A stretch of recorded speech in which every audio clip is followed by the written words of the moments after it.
Hi, everybody, and welcome to the Chagrin Documentary Film Festival panel discussion with filmmaker Sian-Pierre Regis and his mom, Rebecca Danigelis, who is the subject of their latest collaboration together, Duty Free. This illuminating personal mother-son story charts the aftermath of a 75-year-old immigrant mother in search for work after being fired from her job without cause. Together, the two of them go on a bucket list adventure and unveil the betrayals plaguing her past and the economic insecurity shaping not only her future, but that of an entire generation. This intimate documentary is an absolute joy to watch and a great conversation piece around ageism, caregiving, and economic insecurity in our country today. I'd like to start off the conversation with you two introducing yourself to the audience, stating your role on the project, and sharing with us how the film first got started. Yeah, I guess I'll go first. I'm Sian-Pierre Regis. I'm the director and producer of Duty Free. Yeah, this is my mom. Go ahead. Hello, I'm Rebecca. The star, if you will.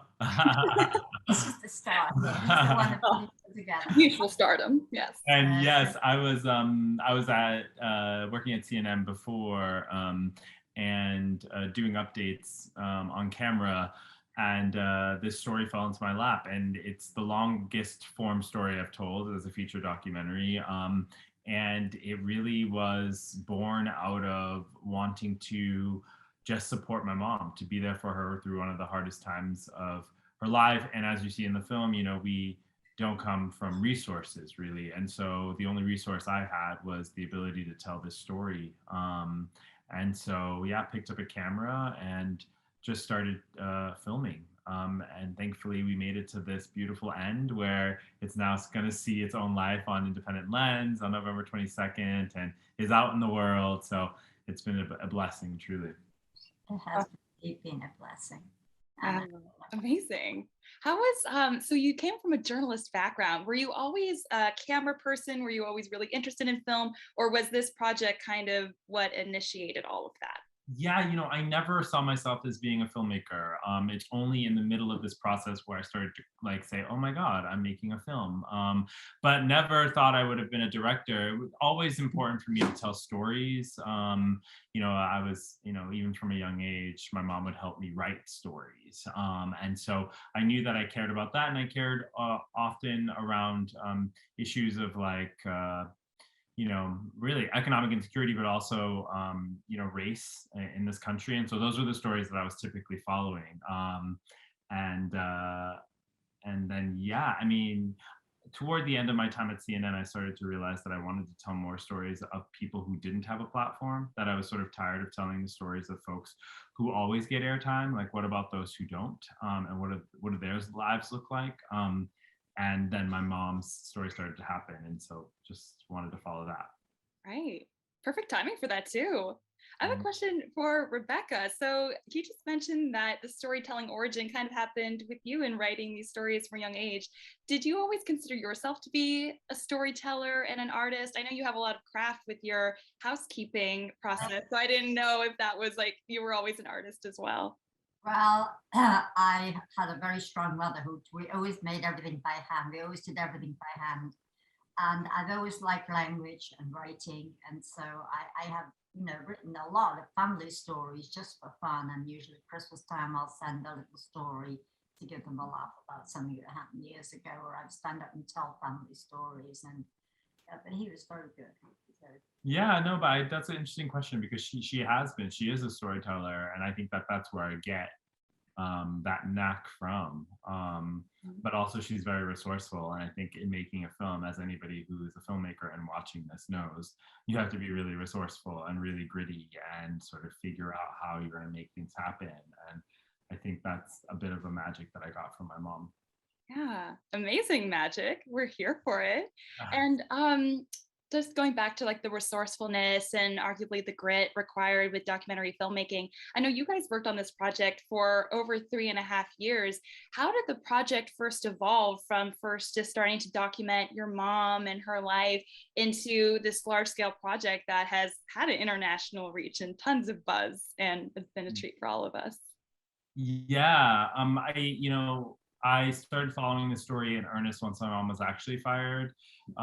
You get to see my mom in hotel rooms before because initially I thought, okay, well, let me take my mom out on an adventure and get her away from work, because she was starting to get those I was starting to hear those voicemails and phone calls. So I was like, Mom, let me show you what life is outside of work. And that's all. I didn't know what the project would be, but like maybe it would just be going on adventures or something. But then when she was fired, I realized, oh my God. And we started to hear from all of these people who were fired similarly. I was like, oh wow, there are two stories happening here. There's one where I have a woman who's trying to find a life outside of work, but then a whole nother storyline of like the cruelty and sort of that work can, create, particularly around age and ageism and trying to keep people out. And so that's why you sort of see those sort of through lines. Is one, I'm realizing that ageism is pervasive. But at the same time, I'm trying to take my mom and show her what life is outside of work. And it's those two together that create this documentary into being sort of real life fantasy, real life fantasy, real life fantasy, that sort of roller coaster. Right. Where did the bucket list idea initially come from? Was that just you wanting to, like you said, get your mom out of the depths of arguably despair with losing your job? It's just like so heavy. Or Rebecca, were you always a bucket list person? Was a list you kind of had set aside and thought about? I never thought this would happen to me. I never envisioned a day when I wouldn't be working. I always lived in where I worked, but I thought I'd be carried out of my box. I never thought I'd not work. I never planned, and that's the whole thing. We don't plan for this. It's very important that this generation plans, because it's going to be a hell of a lot more of them than there were. And so I always used to listen to guests coming in. What are you doing, Mrs. X? Oh, well, we're in town again. You know, we're going to take a trip up to so-and-so. We're going to milk a cow. We're going to do this. And then sometimes, my grandfather jumped out of a plane, that. So you get those ideas. It's all things. And I thought, and he said to me one day, listen, Mom, make a list of all the things you want to do. So that's it. So the hip hop, I'd always seen him in college photos, loose and all hanging. And me, I'm a minuet person. So I wanted to see the feeling that I saw in his face when he was dancing. So I took a hip hop class. I said, I want to learn hip hop. I want that feeling. So indeed, and he arranged it all. Yeah, it's just an interesting amalgamation of different things that either my mom heard from guests or that she wanted to experience through me, similar to the Instagram, where she now has like 50,000 followers. That was really born out of just like knowing that I kept talking about Instagram and posting on Instagram, and her not being able to like interact with me and my generation where we live, right, which is there. And so anyway, yeah. I love that. And Rebecca, how was being on camera? I'm assuming this was your first on-screen performance. Was this something you were always on board for, or was this Nailed it. Nailed it. Yeah, there we go. When he first started filming, he wasn't making a film. He was taking pictures of me and, we're doing that. As we became more aware, we didn't change. We are who we are on camera and off. The same dialogue we have on front of the camera, off the camera is the same. It's very, very easy for me because I love him, and we're just doing our daily thing, except the adventures, of course, was something special. Yeah, and I think that's part of the success of the film is that people we met. Is my mom being able to be herself and to be very genuine. And I think a lot of people see themselves or their parents in my mom, and particularly among older generations, it's like my mom always has to make sure her hair is done and her eyes are everything is right, like she goes through a process just to walk out the door or to go to work and to have her suit to fit perfectly. Like that is a very generational thing. And people just see themselves or somebody that they know in her and really are tied to her for that reason.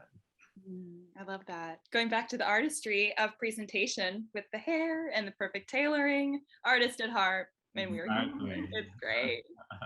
Let's see. I have a few other questions. So, the editing. Obviously, you worked on this for about 4 years. How was navigating the post-production process? Was it always clear how you wanted to show your mom's story, or was that like a place of discovery once you started cutting everything? That's a really good question. I always knew that we would need to dip in and out of the bucket list. So it was for me, again, like give us the real life, like what is she struggling through, or like what is she up against, and then take her on a journey to have her sort of question, right? Like, why am I fighting so hard for some, like, why am I fighting against the system that doesn't support me? And so I knew that.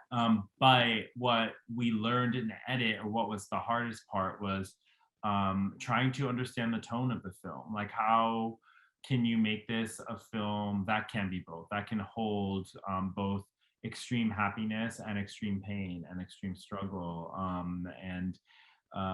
One editor, I mean, I guess sort of unkindly at the time to me, said that it felt like a Lifetime film. And I was like, oh God. And at first I was kind of like, I took that as I don't know, like harsh. But then I thought, you know what? Well, if that means that it's too happy and too like lovey, then like actually that's not something that I'm not proud to put out into the world.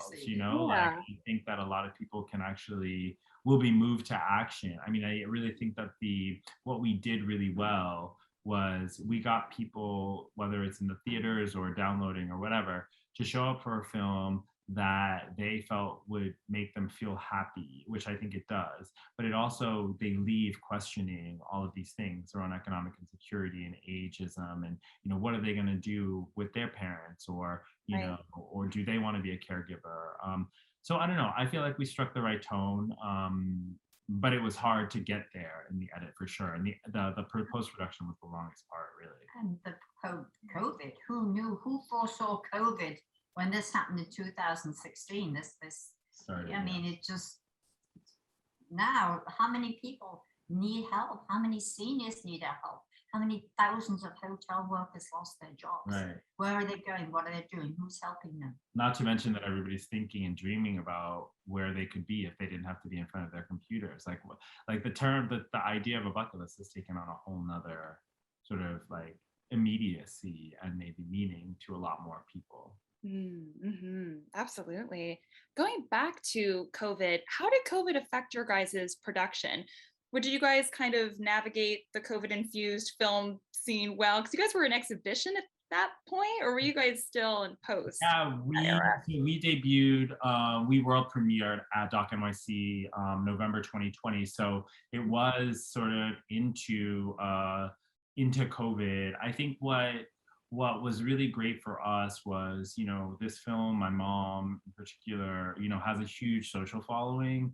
And so we were able to navigate the move to digital really, really well. And in fact, I think we helped the festivals that we were in because we had such a big audience that when, Doc NYC was sort of moving to virtual, we could then open up the amount of people that could actually see the film. So anybody from across the country who had been following my mom on Instagram or following me or the film tuned in to see the film. So we were a top grossing film there. And so it really helped that we had a huge digital audience that were hungry and had been watching my mom's journeys for years to actually tune in. And I think that then helped to give us some lift so that we were, we debuted theatrically at the IFC in New York. On Mother's Day, which was so perfect. When I read that, I was just like, A+. Yes, we had a really great rollout that we owned. We self-distributed this film, which is a new pathway. Well, not new, but it's a pathway for filmmakers that I think a lot of people are fearful of taking, but it has been incredibly successful for us. And we hope that, I hope that more filmmakers really think about how they want to put their film out into the world on their own terms. Right. Do you have any recommendations for people who do want to self-distribute? Because with you guys did have a platform established. Would you consider that to be a first step with self-distributing, of like making sure you have a very solid platform, or what would you recommend? Well, I like to say that, okay, so at the end of the day, you know your film best, you know the community that or at least have a sense of the community that it would serve. And so you have to trust your gut. Oftentimes the distributors, Like they just want to take the film and do whatever they want with it. It doesn't really matter so much what you want. And so if you really, really care about the film and where it goes, then self-distribution is really the way for you.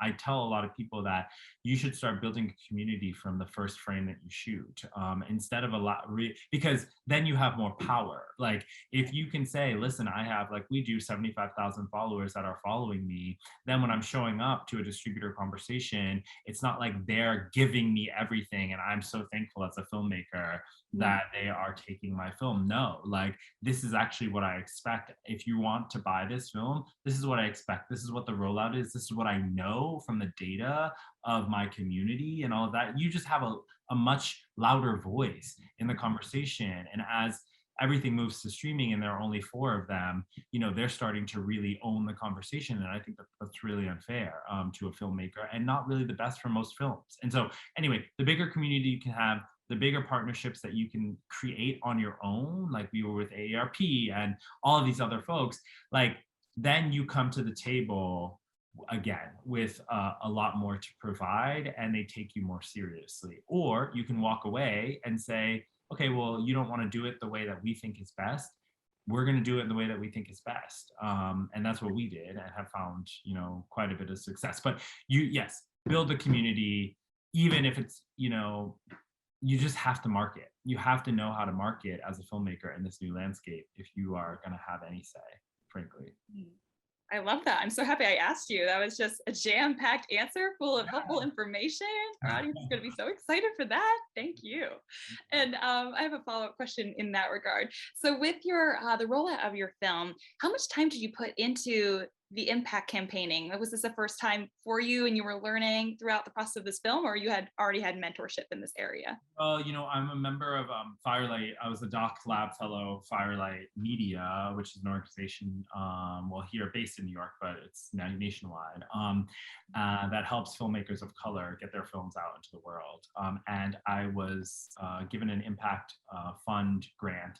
And that provided me with some mentorship and my team. I have an impact producer named Rebecca Danigelis, who's amazing. And so they sort of helped us plan out what we wanted to do, what's our good, better, and best plan, and who are our partners, and really think that through in a very real way. Like, okay, you want AARP as a partner, you want Caring Across Generations as a partner, great, why? And how will you guys work together toward mutual goals? And so it did take quite a while. I mean, it was a full-time job, really thinking about what our impact plan was and how we would roll it out along our theatrical. But when you get it right, you have, for example, for us, we did a private screening with AARP the night before our film was available on Mother's Day, and it was the second most watched screening in AARP history. And to have that sort of like brunt and wave behind you, that is like what impact can do. It can really, really help you get your film in front of the communities that need to see it most and that will be touched the most to buy it. And that is like, that's long tail stuff. That's like really making, an impact in communities, which is what we filmmakers want to do at the end of the day, right? We want our films to be seen by the people who need them most. And so that's why I really push impact and self-distribution as being the way forward, because you as a filmmaker leave feeling like you made an impact on the world versus just getting your film uploaded onto a website and not knowing anything about who's watching it, why they're watching it, what they're saying, how they're moved by it. Impact changes that conversation. Right. And your film has such a clear impact journey and echo into all of our lives. And we're so grateful that you made it. It's been such a joy. But question for you guys' audience, what do you hope audiences take away after watching your film? That it's never too soon to have a conversation with your parents. Mom, Dad, let's think about it. What haven't you done? What about financially? What will you do if, say, you get sick or, all that kind of stuff, that conversation. And also, I want like Caring Across Generations and AARP and all those companies to come together. We have one dot here, and show they're very viable. We need a national thing. Okay for me. I got terminated 70 years. What about the employees that work for me? They don't speak English, they're immigrants, and suddenly, like in COVID, Sorry, Miss Maria, today's your last day. Okay, what? Goodbye. Where do they go? What do they do? This is what I want before I die, and I'm 80 now. A last page of a handbook. The first page tells you get 6 sick days, 3 weeks vacation, you can join the 401k plan, blah, blah, blah. I want the last page in every handbook. This is what you might expect on your last day of work under the following circumstances. A, you resign. We're sorry to lose such a valuable employee. You will get your vacation pay, you will get a good reference, and you are eligible for rehire. B, you apply for poor work or this, that, and the other. You will receive your vacation pay. You will not get unemployment. You will not get a reference, and you're not eligible for rehire. C, me. You are restructured. You will receive 60 days notice of such restructuring. You will receive assistance from human resources and through possible training or for another position in the company. And you will receive a very good reference. That's the kind of thing. It's like reweighting the balance between worker and employer, or employer and employee, which you're starting to see all over the place. I mean, you're starting to see, unions start to become back into vogue, right? Or workers collectivizing to ask for more from their employers. I mean, to my mom's point, it's like, what's happening on your first day, but you never know what's happening on your last. And that's really that's particularly unfair to older workers who, are being cut out at every which way in terms of applying for jobs and receiving jobs. And so that is something that we are fighting for on the impact front. But I think at the end of the day, to my mom's initial point, it's like, we're living in a world now where care has become far more important. I mean, we talk about essential workers, but we've seen like what can happen when cultures are devoid of care. And I think America is one of those. And it's like really deciding like, how do you put your best foot forward? How do you help the people that you love the most? And maybe that's in a bucket list, or maybe that's in a financial planning conversation, or maybe that's in, giving a call to your mom. But what can you do to make sure that you are showing care for somebody that you love? And it can be easy. It can be a bucket list, short bucket list. And it can be just giving time. Could be giving time. Exactly. Time is important. People sit there for hours staring out the window. They're my age, they're 80, and many of them, although I'm 80, I can walk, I can talk, I can do everything for myself. But some people at 80, they're infirm. They haven't had the best healthcare, or for whatever reason, and they sit there staring with time just ticking by, ticking by. Let's get a community going. Let's have more interest in what happens. Don't just say, oh, she gets a social security check, she's okay. No, it's not okay. I've experienced it. No. Right, absolutely. Connecting to the issue of time and artistry that we talked about earlier, would you guys recommend that every family make a documentary? Yeah. Well, yes. I mean, I think that it's so crazy. After this, so many people, particularly young people, have reached out to say like, hey, I've been thinking about doing this, or I want to record stories from my grandmother or my parents before it's too late. And I think that is so noble. And I think that everybody should, if only just for their own selfish need to understand their legacy, or understand, the blood that runs within them. It's definitely hard. No need to make a feature documentary, or even to make any sort of really stylized short film. But I think recording things is really awesome, because you never know what you can do with them.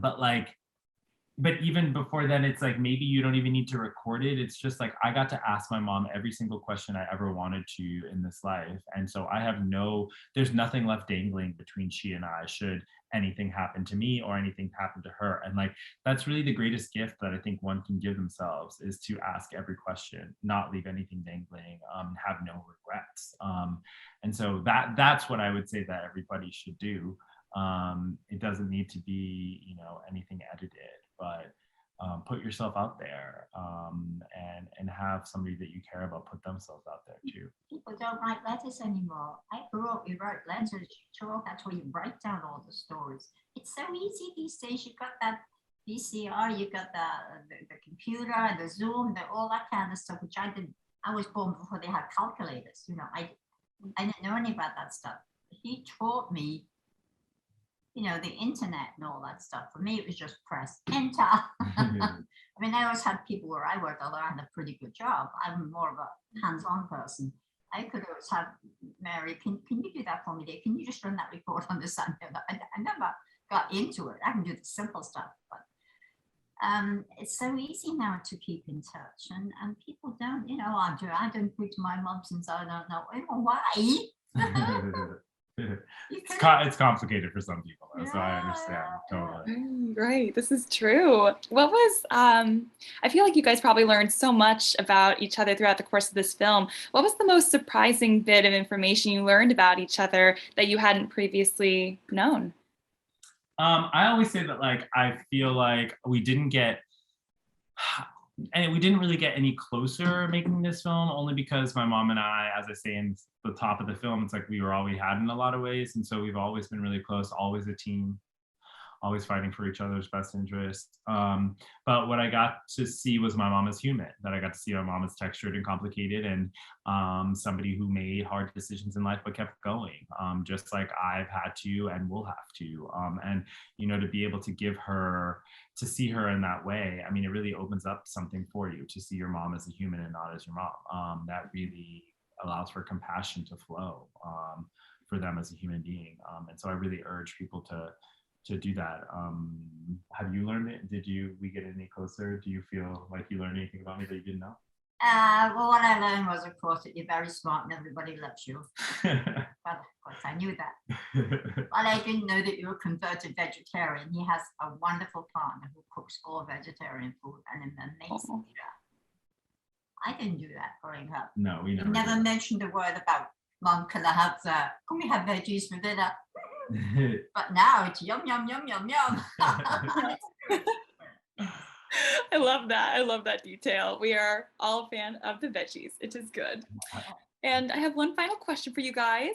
What's next for you both, and how can we stay connected to your film and engage in the many issues that it addresses? Yes. So what's next for us? We'll be on Independent Lens on November 22nd at 10 p.m.